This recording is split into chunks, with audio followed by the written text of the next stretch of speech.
Jay here from Stretford Paddock. This is the Paper Talk. As you can see, I'm not outside Old Trafford. I'm in my kitchen. We're going to be back later on tonight for the game against Wigan Athletic in the FA Cup. It's going to be myself, Joe Smith, and Adam McCullough. So we'll be back for the watch along. So giving you a news update from my kitchen. The weather outside, it looks mild, but bit cold. So you might want to stick your parkers on. A few stories doing the rounds, as you would expect. Lots of transfer news, or transfer rumours, I should say. Reports, rumours.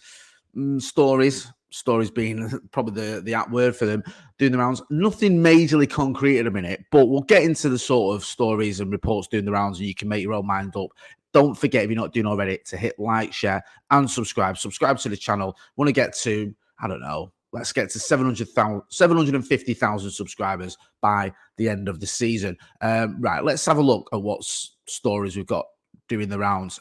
Right, there's one here on Choupo Moting. Now, this one has been doing the rounds for a little while. Maxim Choupo Moting, obviously at Bayern Munich, or Erik Maxim Choupo Moting, to give him his full name. I don't know why I missed off the Erik. Anyway, he's been linked with Manchester United in a few different outlets over the last couple of weeks. And there's a story here. I think this has come from Dean Jones via Gimme Sport, saying that the striker is open to a move to Manchester United. Now, it looks like he might be edging towards sort of pole position as one of our main striker targets. There was talk of us going in for Timo Werner. He's now going to Spurs. There's also talk, of course, of Serhu Guirassy. Other clubs are interested. It seems to have cooled down a little bit on that front. Is available for 70 million euros, I think, for his buyout clause. Do United even have that? I'm not so sure. A lot of reports saying that we're going to have to go into the loan market and either get free transfers or loans. Bad gear when United can't even afford 70 million euros for a striker that could help us in the middle of the season, but this is where we're at. Now, when it comes to Choupo Moting, had a very good season last season, scored a load of goals. This season, he's only got 2 goals in the Bundesliga. That's not exactly mouth-watering. It doesn't make you think, okay, great, he can come in and do a job for Manchester United. The only thing I will say in his defence is that he's barely played a full 90 minutes. I think he's got 1 full game this season in the Bundesliga. He's mainly been used as a sub. Obviously, some lad called Harry Kane, I think his name is, I don't know much about him, has gone into Bayern Munich and he's the main man there. So Choupo Moting has been sort of relegated to bit parts. He's played a few, sort of 60 minutes here, 90 minutes there. But by and large, it's been 3 minutes, 2 minutes, 1 minute, 7 minutes, 1 minute. He's not played a lot of games, even played out on the wing as well. So I don't think you can be too harsh on how he's played this season. Last season, of course, was much better for him. But he is 34. Anyone who remember him at Stoke about 5 or 6 years ago, he didn't exactly set the world alight. So you look at it and you go, okay, I don't expect a lot from him. Can he come in and offer us something? Possibly. Possibly he's a player that you can go, okay, he's just another body you can turn to when you've got injuries or when you need to give Rasmus Højlund a little bit of a rest. I don't expect loads from him. It feels very much like a Wout Weghorst type signing to me, or an Odi Nagalo. It's a mid-30s, or I know Weghorst was a bit younger, but a mid-30s striker who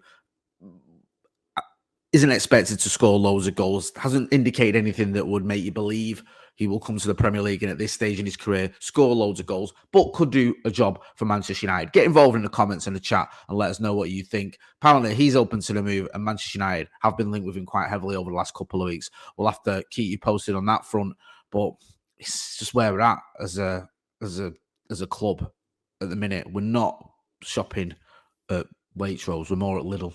Nothing wrong with shopping at Lidl. I shop at Lidl, but you get my point.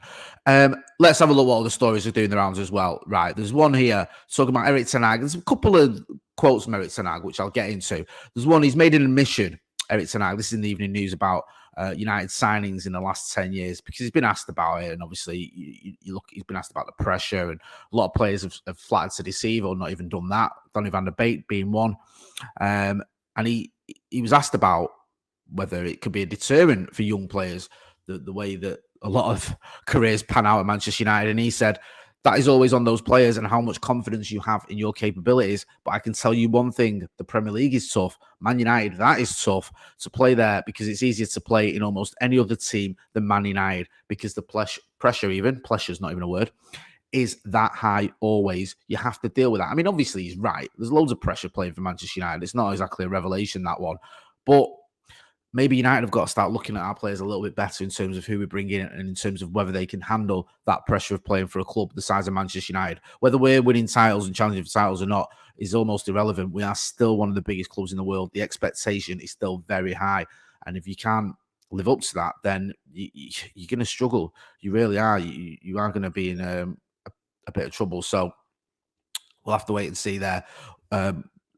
Who we do bring in January, but from what the manager said and from the indications there from his quotes, he understands that playing for Manchester United is extremely pressurised. Just on Erik tonight quotes as well. There's another one doing the rounds from his recent press conference. It says, "We still have the Premier League, so we have 2 trophies to play for. We will play for the Premier League and for the FA Cup." So a lot of people looked at that and thought, what? The Premier League? I know I said 21 is coming not long ago, and the loss against Forest soon ended that little dalliance. But I get where he's coming from. I don't want him to sit there and go, well, we've got no chance in the Premier League. That's not happening. Do you remember when Jose said that about the Champions League after he got knocked out against Sevilla? He went, well, we're never going to win it anyway, so what's it matter? You've got to at least have an outward bit of ambition when you sit in a press conference. You've got to at least show that you still aspire to win the Premier League. I know some people may say that's deluded, but I don't particularly blame him for that, to be honest with you. Get involved in the comments, though, and let us know what you think. There's another transfer story doing the rounds, which is very interesting because we're very interested in Andreas Christensen. This has come from Catalan outlet Sport, and it suggests that United and Newcastle could be in for the Barcelona defender, Andreas Christensen.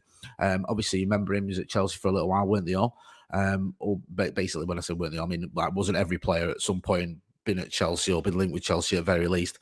But yeah, United being linked with Andreas Christensen, 27 years old, obviously got Premier League experience from that spell he had at Chelsea. I think he's a decent player. Will Barcelona be willing to let him go? We'll have to wait and see. I mean, it'd be a bit of a surprise to me for them to let him go in the middle of the season, but I'm just looking now at his sort of appearances so far this season, and he's played quite a few games, to be fair.